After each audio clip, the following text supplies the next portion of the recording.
Hello दोस्तों, आज के इस लेक्चर में हम लोग जो है संविधान के अंतर्गत आने वाले अनुसूचियों के विषय में जानकारी प्राप्त करेंगे। जानकारी प्राप्त करने से पहले कुछ जो है बेसिक जानकारी देना आवश्यक है। भारत का संविधान जो है 26 जनवरी 1950 को लागू हुआ। इसे मूल संविधान कहा गया। तो मूल संविधान में जो है 395 अनुच्छेद, 8 अनुसूची और 22 भाग था। लेकिन वर्तमान समय में अगर देखा जाए तो 450 से प्लस अनुच्छेद हैं, उसके बाद 25 भाग हैं और अनुसूचियां 12 हैं। इस प्रकार हम लोग कह सकते हैं कि मूल संविधान में अनुसूचियों की संख्या 8 थी, वर्तमान में अनुसूचियों की संख्या 12 है। अर्थात जो है ये 4 अनुसूचियां जोड़ी गई। तो ये 4 अनुसूचियां जोड़ी गई, ये जो है संसद ने समय समय पर संशोधन कर जो है 4 अनुसूचियों को जोड़ने का कार्य किया। अब हम लोग जो है ये जानेंगे कि पहले मूल संविधान में जो 8 अनुसूचियां थी तो कौन कौन थी, बाद में जो 4 जोड़ी गई तो कौन कौन जोड़ी गई। तो पहले जो अनुसूचियां 8 थी, पहली अनुसूची, दूसरी अनुसूची, तीसरी अनुसूची, चौथी अनुसूची, 5वीं अनुसूची, 6ठी अनुसूची, 7वीं अनुसूची और 8वीं अनुसूची। बाद में जो संसद ने समय समय पर संशोधन कर जोड़ने का कार्य किया, जो 4 अनुसूची जोड़े गए वो 9वीं, 10वीं, 11वीं, 12वीं, ये संविधान संशोधन के माध्यम से जोड़ा गया। अब बोलेंगे कि संविधान संशोधन कैसे होता है, तो संविधान संशोधन के बारे में भी थोड़ा जानकारी हम दे देते हैं। संविधान संशोधन करने के लिए जो है संसद होता है। अब संसद में 3 लोग आते हैं। संसद के अंतर्गत जो है राष्ट्रपति, लोकसभा और राज्यसभा के सदस्य आते हैं। ये तीनों मिलकर जो है किसी भी तरह का संसद में जो है संशोधन कर सकता है। तो चलिए अब हम लोग जो है जो टॉपिक हम लोग का है आज का अनुसूची, इस पे हम लोग विस्तार से चर्चा करते हैं। तो सबसे पहले हम लोग जो है अनुसूची 1 के बारे में जानने का प्रयास करते हैं क्या है। तो भारतीय संविधान का अनुसूची 1 जो है, प्रथम अनुसूची जो है, भारत में कितने राज्य हैं और कितने केंद्र शासित प्रदेश हैं, इसके बारे में हम लोग को जानकारी प्रदान करता है। तो वर्तमान में अगर देखा जाए तो भारत में राज्यों की संख्या जो है 28 है और 8 जो है केंद्र शासित प्रदेश हैं। इसकी जानकारी हम लोग को जो है भारतीय संविधान का पहली अनुसूची देता है। उसके बाद द्वितीय अनुसूची, संविधान का द्वितीय अनुसूची है, ये हम लोग को जो है भारतीय राज्य व्यवस्था के अंतर्गत आने वाले पदाधिकारियों के वेतन, भत्ते, पेंशन के बारे में जानकारी देता है। वेतन, भत्ता और पेंशन के बारे में जानकारी प्रदान करता है। अब इसके अंतर्गत जो है कौन कौन पदाधिकारी आते हैं, तो राष्ट्रपति हुए, प्रधानमंत्री हुए, उपराष्ट्रपति हुए, उसके बाद जो है मंत्रीगण हुए, उसके बाद संसद सदस्य हुए, लोकसभा अध्यक्ष, उपाध्यक्ष हुए, राज्य के मुख्यमंत्री हुए, राज्य के राज्यपाल हुए। इसके अलावा जो है उच्च न्यायालय के न्यायाधीश, सर्वोच्च न्यायालय के न्यायाधीश, सभी न्यायाधीशों का वेतन भत्ते के बारे में जानकारी जो है हमें द्वितीय अनुसूची जानकारी प्रदान करता है। इसके बाद हम लोग जो है पढ़ेंगे तृतीय अनुसूची। तृतीय अनुसूची हम लोग को जो है शपथ ग्रहण के बारे में बताता है। जैसे राज्य व्यवस्था के अंतर्गत जो भी पदाधिकारी आते हैं उनको जो है शपथ ग्रहण कराया जाता है। तो जो है इसमें किस किस पदाधिकारियों का शपथ ग्रहण होता है, किन किन पदाधिकारियों का शपथ ग्रहण इसके अंतर्गत नहीं आता है, इसके बारे में हम लोग जानेंगे। तो तृतीय अनुसूची के अंतर्गत जो है हमें उपराष्ट्रपति, प्रधानमंत्री, लोकसभा अध्यक्ष, उपाध्यक्ष, विधान परिषद के सदस्य, उसके बाद राज्य के मुख्यमंत्री, राज्य के और भी जो मंत्री हैं, इसके अलावा जो है मुख्य न्यायाधीश हुआ, सर्वोच्च न्यायालय के न्यायाधीश हुए, ये सभी जो है तृतीय अनुसूची के अंतर्गत जो है इन लोगों का शपथ ग्रहण का चर्चा है। लेकिन वहीं देखा जाए तो 3 भारतीय राज्य व्यवस्था में ऐसे पदाधिकारी हैं जिनका चर्चा जो है भारतीय संविधान का अनुसूची 3 में वर्णन नहीं है। जैसे पहला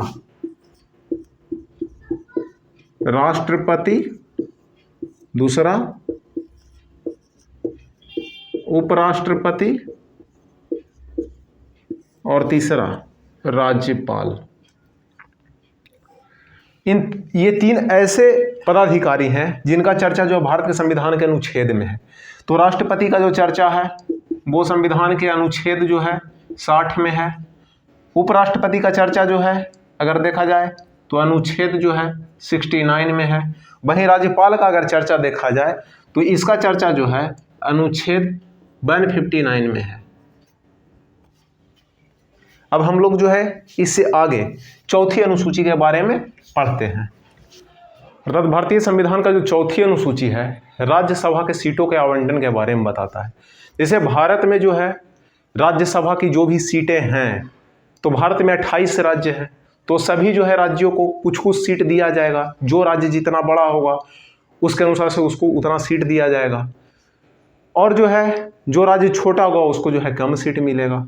तो इस प्रकार इसमें जो है राज्यसभा के सीटों के आवंटन के बारे में जानकारी प्राप्त होता है कि किस जो है राज्य को कितना जो है राज्यसभा का सीट मिलेगा।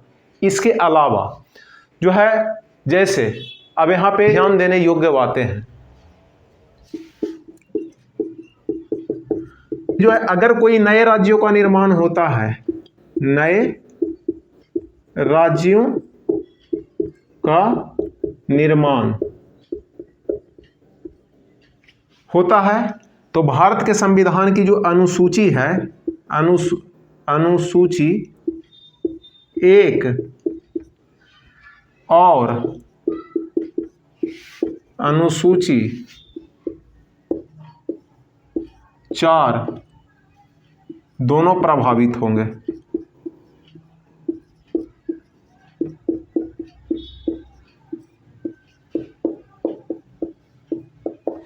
कहने का तात्पर्य यह है कि अगर जो है भारत में किसी राज्यों को पुनर्गठन कर 2 राज्यों में बांट दिया जाता है, तो भारत के संविधान के जो अनुसूची 1 है अर्थात जो है राज्यों की संख्या बढ़ जाएगी, तो अनुसूची 1 भी प्रभावित होगा।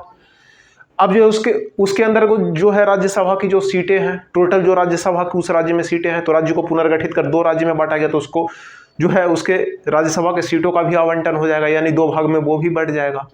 अब ये जरूरी नहीं है कि दोनों राज्य का सीट जो है बराबर अनुपात में ही बटे। जितना क्षेत्रफल उसको दिया जाएगा क्षेत्रफल के हिसाब से उसको भी दे दिया जाएगा। अब इससे आगे हम लोग जो है पढ़ते हैं 5वीं अनुसूची। अब जो अनुसूची 5 है ये हम लोग को जो है भारत में अनुसूचित जातीय एवं जनजातीय क्षेत्रों के बारे में भी जानकारी प्रदान करता है। अनुसूचित और जनजातीय क्षेत्रों में शासन प्रशासन जो है राष्ट्रपति के द्वारा चला जाता है। भारत के जो राष्ट्रपति होते हैं अनुसूचित जातीय एवं जनजातीय क्षेत्रों में शासन प्रशासन का देखरेख करते हैं। उनके शासन प्रशासन राष्ट्रपति के हाथों में निहित होता है, और राष्ट्रपति 5वीं अनुसूची का प्रयोग करते हुए ही अनुसूचित जातीय एवं जनजातीय क्षेत्रों में जनजातीय सलाहकार परिषद का गठन करती है। अब इससे आगे हम लोग जो है अनुसूची 6 को पढ़ते हैं, अर्थात 6ठी अनुसूची में जो है भारत के पूर्वोत्तर राज्यों में जो है असम, मेघालय, त्रिपुरा, मिजोरम 4 राज्य हैं जहां के अनुसूचित जातीय एवं जनजातीय क्षेत्रों के शासन प्रशासन के विषय में जानकारी प्रदान करता है। इन क्षेत्रों में जो है शासन प्रशासन राष्ट्रपति के हाथों में ही निहित होता है, लेकिन राष्ट्रपति जो है इन क्षेत्रों में राज्यपाल को नियुक्त करता है। राज्यपाल जो है असम, मेघालय, त्रिपुरा और मिजोरम के क्षेत्रों में 6ठी अनुसूची का प्रयोग करते हुए स्वशक्त जिला परिषद का गठन करती है। स्वशक्त जिला परिषद का गठन करती है। इसके बाद हम लोग नेक्स्ट देखते हैं 7वीं अनुसूची में जो है केंद्र एवं राज्यों के बीच, यानी केंद्र मतलब हुआ पूरा भारत, एवं राज्य यानी कि बिहार, झारखंड, यूपी, उत्तराखंड ETC जो भारत में 28 राज्य हैं, उसके बीच जो है शक्तियों का बंटवारा के बारे में जानकारी प्रदान करता है।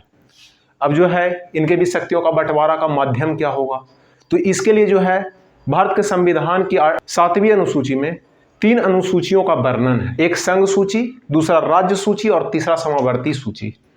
पहला संघ सूची, दूसरा राज्य सूची और तीसरा समावर्ती सूची। अब ये 3 सूचियों के आधार पर जो है केंद्र और राज्यों के बीच शक्तियों का बंटवारा होने लगा। अब हम लोग सबसे पहले जो है संघ सूची के बारे में जानेंगे। संघ सूची क्या है?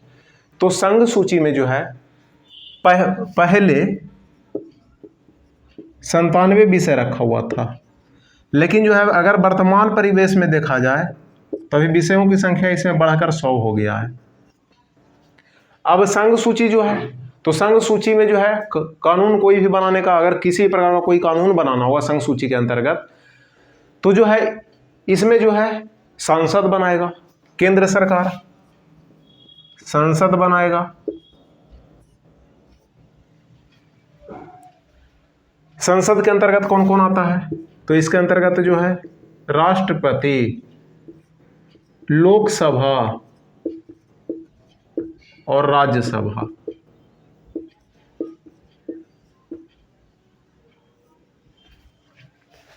अब जो है ये 97 विषय है, तो इसमें कुछ इंपॉर्टेंट विषय है जो परीक्षा के दृष्टिकोण से इंपॉर्टेंट है, उसके बारे में हम थोड़ा सा आपको चर्चा कर देते हैं। तो इसमें जो विषय है इसके अंतर्गत जैसे सेना हुआ, रक्षा हुआ, जनगणना हुआ, उसके बाद फिर बैंकिंग हो गया, banking, LIC, RBI, railway, ETC। अब सेना के बारे में जो है संघ सूची कोई भी कानून बनाएगा, रक्षा संबंधित होगा तो संघ सूची बनाएगा, जनगणना से संबंधित होगा तो संघ सूची बनाएगा, बैंकिंग होगा तो संघ सूची बनाएगा, LIC होगा तो संघ सूची बनाएगा, RBI का होगा कोई भी तो संघ सूची बनाएगा, रेलवे संबंधित होगा तो संघ सूची बनाएगा। इसके अंतर्गत ये सभी विषय आते हैं। इसके अलावा सभी आयुओं पर कर होगा, अगर टैक्स जो लगता है तो टैक्स जो है इसी के अंतर्गत आता है। इसके आगे अब हम लोग जो है राज्य सूची को समझते हैं। राज्य सूची में जो है पहले विषयों की संख्या जो है 66 थी, लेकिन अगर वर्तमान समय में देखा जाए तो विषयों की संख्या घटकर इसमें 61 हो गया है। एक संविधान में एक संशोधन हुआ, 42वां संविधान संशोधन, 42वां संशोधन 1976 में। इससे जो है राज्य सूची से 5 विषय निकाल दिया गया। विषय निकाला गया तो कौन कौन निकाला गया? पहला शिक्षा, दूसरा वन, तीसरा वन जीवों का संरक्षण, चौथा न्यायिक प्रशासन,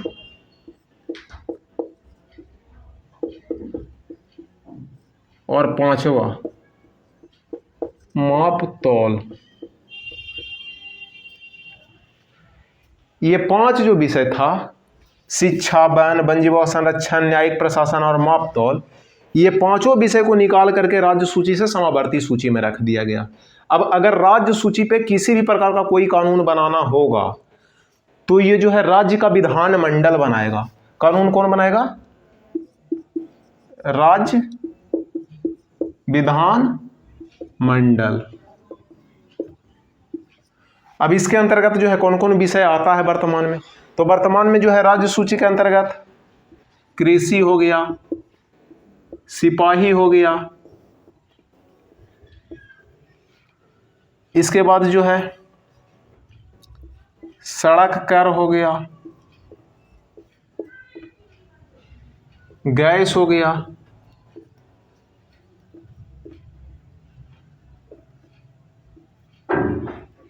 रेलवे पुलिस हो गया। ये सब जो है राज्य सूची के अंतर्गत आता है। जैसे राज्य सूची के अंतर्गत राज्य सरकार जो होता है कृषि से संबंधित कोई भी कानून बनाता है, उसके बाद जो है वो अपना सिपाही रखता है, उसके बाद जो है सड़क कर लेता है, गैस उसी के अंदर में आता है, रेलवे पुलिस, ये सभी जो है राज्य सूची के विषय हैं। राज्य सूची। अब जो है हम समावर्ती सूची के बारे में पढ़ेंगे। पहले इसमें विषयों की संख्या 47 हुआ करती थी, लेकिन जो है वर्तमान में अगर देखा जाए तो विषयों की संख्या बढ़कर 52 हो गया। ऐसा क्यों? क्योंकि इससे जो है राज्य सूची से 42वां संविधान संशोधन 1976 के माध्यम से इससे 5 विषय निकाल करके समावर्ती सूची में रख दिया गया। इस प्रकार 47 में जो है 5 जुड़ने से 52 हो गया। अब जो है इस पे कानून कौन बनाएगा? तो इस पे कानून बनाने का अधिकार संसद और विधानमंडल दोनों को प्राप्त है। इस पे कानून संसद प्लस विधान मंडल दोनों बनाएगा। लेकिन अगर जो है किसी विषय पे मान लिया दोनों कानून बना देता है, जैसे शिक्षा पे राज्य सरकार भी कानून बनाया, यानी कि जो राज्य विधानमंडल भी कानून बनाया, संसद भी कानून बनाया, तो इस आधार पे संसद वाला ज्यादा मान्य होगा, राज्य विधानमंडल वाला उतना मान्य नहीं होगा जितना संसद का मान्य होगा। इसके बाद इसमें जो है कई सारे विषय, जो 47 विषय है उसमें कुछ प्रमुख विषय हैं, जैसे में एग्जाम्पल के तौर पे विवाह हो गया, तलाक हो गया, जन्म मृत्यु प्रमाण पत्र हो गया, आर्थिक नियोजन,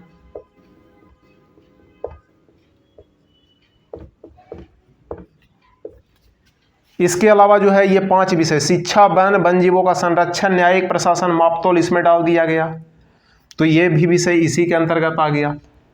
अर्थात विवाह से संबंधित कोई भी कानून बनाने का होगा तो जो है समावर्ती सूची के अंतर्गत जो है दोनों मिल करके बनाएगा। तलाक से संबंधित होगा तो दोनों मिलकर बनाएगा। जन्म मृत्यु प्रमाण पत्र के बारे में अगर होगा तो ये जो है दोनों मिल करके बनाएगा, यानी समावर्ती सूची में है। आर्थिक नियोजन समावर्ती सूची, शिक्षा समावर्ती सूची, वन समावर्ती सूची, वन जीवों का संरक्षण समावर्ती सूची, वही न्यायिक प्रशासन भी समावर्ती सूची, माप तोल भी समावर्ती सूची का ही विषय है। अब जो विषय न संघ सूची में आता है, न राज्य सूची में आता है, न समावर्ती सूची में आता है, जैसे ये सब जो विषय हैं, ये सब के विषय के अलावे भी कुछ ऐसे विषय हैं जो न संघ सूची में आता है, न राज्य सूची में आता है, न समावर्ती सूची में आता है। ऐसे विषयों को जो है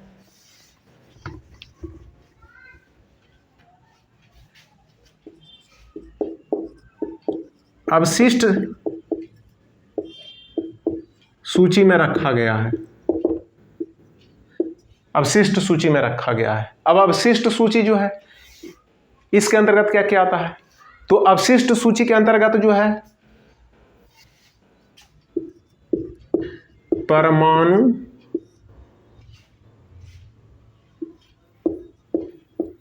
अनुसंधान, उसके बाद संविधान के मूल ढांचा में परिवर्तन, संविधान के मूल ढांचा में परिवर्तन, ये सब जो है अवशिष्ट सूची का विषय है। इस पे जो है कानून बनाने का अधिकार केवल और केवल किसको होगा? तो केवल और केवल संसद को होगा। इस पे कानून कौन बनाएगा? तो संसद बनाएगा। अब इसके अलावा जो है हम लोग 8वीं अनुसूची पे आते हैं। 8वीं अनुसूची में हमें राजभाषाओं के बारे में जानकारी प्रदान करता है। 1956 में भारत में राजभाषाओं की संख्या मात्र 14 थी, लेकिन अगर वर्तमान समय में देखा जाए तो राजभाषाओं की संख्या 14 से बढ़कर 22 हो गया है। तो पहले जो 14 राजभाषा था वो कौन कौन था? तो पहला कश्मीरी, दूसरा उर्दू, तीसरा पंजाबी, चौथा गुजराती,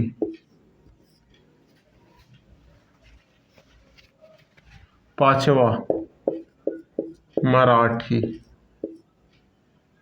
छठा कन्नड़, सातवां मलयालम,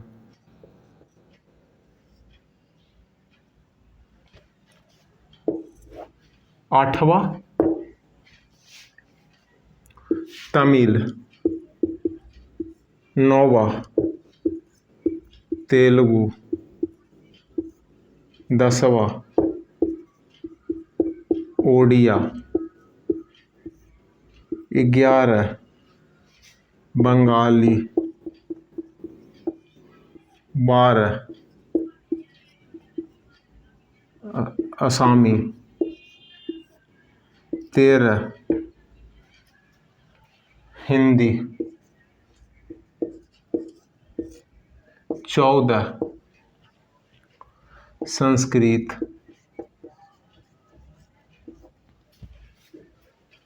ये सभी 14 जो राजभाषाएं हैं ये मूल संविधान में था। कश्मीरी जो है कश्मीर में बोले जाने वाली राजभाषा है। उर्दू जो है कश्मीर में ही बोले जाने वाली राजभाषा है। पंजाबी जो है पंजाब में बोले जाने वाली राजभाषा है। गुजराती गुजरात में बोले जाने वाली राजभाषा है। मराठी महाराष्ट्र में बोले जाने वाली राजभाषा है। कन्नड़ जो है कर्नाटक में बोले जाने वाली राजभाषा है। मलयालम जो है केरल में बोले जाने वाली राजभाषा है। तमिल जो है तमिलनाडु में बोले जाने वाली राजभाषा है। तेलुगु आंध्र प्रदेश में बोले जाने वाली राजभाषा है। ओडिया ओडिशा में बोले जाने वाली राजभाषा है। बंगाली जो है पश्चिम बंगाल में बोले जाने वाली राजभाषा है। असमिया असम में बोले जाने वाली राजभाषा है। हिंदी मध्य प्रांत अर्थात बिहार, यूपी, उत्तराखंड, हरियाणा ईटीसी में जो है हिंदी बोला जाता है।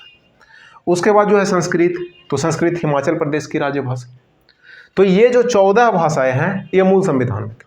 लेकिन वर्तमान समय में 14 राजभाषाएं नहीं हैं। वर्तमान समय में अगर देखा जाए तो राजभाषाओं की संख्या टोटल 22 है। यानी कि 14 राजभाषा में 8 राजभाषा संविधान संशोधन के माध्यम से संसद ने जोड़ने का कार्य किया। 14 + 8 = 22। वर्तमान में 22 है। अब जोड़ा गया राजभाषा कौन कौन है इस पे हम चर्चा करते हैं। तो पहला जो है 21वां संविधान संशोधन हुआ। 21वां संविधान संशोधन ये हुआ 1967 में। 1967 में तो इसमें सिंधी को राजभाषाओं का दर्जा मिला। सिंधी। अब जो ये सिंधी है, सिंधी गुजरात और पंजाब में बोले जाने वाली राजभाषा है। कुछ क्षेत्र गुजरात का, कुछ क्षेत्र पंजाब का, जहां सिंधी राजभाषा बोला जाता है। उसके बाद एक जो है संशोधन संविधान में हुआ 71वां संविधान संशोधन। 71वां संविधान संशोधन जो है 1992 में हुआ और इसमें 3 को राजभाषाओं का दर्जा मिला, जिसमें नेपाली, मणिपुरी और कोंकणी।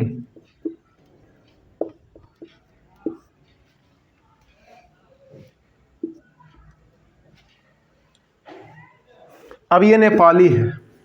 नेपाली जो है सिक्किम की राजभाषा है। वहीं जो है मणिपुर पूर्वोत्तर में एक राज्य मणिपुर है, वहां की राजभाषा है। कोंकणी गोवा का राजभाषा है। उसके बाद एक 92वां संविधान संशोधन हुआ। 92वां संविधान संशोधन 2003 में हुआ। इसमें 4 को राजभाषाओं का दर्जा दिया गया। इसमें जो 4 को राजभाषाओं का दर्जा दिया गया, बोडो, डोगरी और मैथिली और संथाली। बोडो जो है असम में बोले जाने वाली राजभाषा है। डोगरी कश्मीर में बोले जाने वाली राजभाषा है। मैथिली उत्तरी बिहार में बोले जाने वाली राजभाषा है। संथाली झारखंड में बोले जाने वाली राजभाषा है। अब इसके अलावा अंग्रेजी का चर्चा कहीं राजभाषाओं में नहीं है, जबकि भारत के पूर्वोत्तर राज्य में एक राज्य है नागालैंड। नागालैंड का कार्यकारी भाषा अंग्रेजी है। वहाँ कोई भी ऑफिशियल कार्य जो है अंग्रेजी में ही होता है, लेकिन अंग्रेजी को भी राजभाषाओं का दर्जा नहीं मिला है। इसके बाद जो है शास्त्रीय भाषा, क्लासिकल लैंग्वेज पे थोड़ा चर्चा करते हैं। शास्त्रीय भाषा वैसा भाषा को कहा जाता है जो 2000 या 3000 वर्ष पुराना हो। 2000 या 3000 वर्ष पुराना हो। भारत में जो क्लासिकल लैंग्वेज है इसकी संख्या वर्तमान में 6 है। अब 6 जो है तो पहला कौन है? तो पहला जो है कन्नड़ है, जो कर्नाटक में बोला जाता है। दूसरा मलयालम है, जो केरल में बोला जाता है। तीसरा तमिलनाडु में बोला जाता है।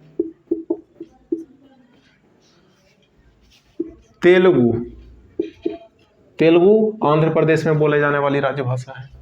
उसके बाद जो 5वां है ओडिया, ओडिया ओडिशा में बोले जाने वाली राजभाषा है। वहीं छठा को अगर देखा जाए तो संस्कृत, जो कि हिमाचल प्रदेश में, हिमाचल में बोले जाने वाली राजभाषा है। इस प्रकार हम लोग कह सकते हैं कि शास्त्रीय भाषाओं की संख्या जो है 6 है। जो 2000 से 3000 वर्ष पुराना भाषा तो उसे शास्त्रीय भाषा कहा जाता है। अब इस वीडियो में हम लोग जो है अनुसूची 1 से अनुसूची 8 तक जो है पढ़ लिया।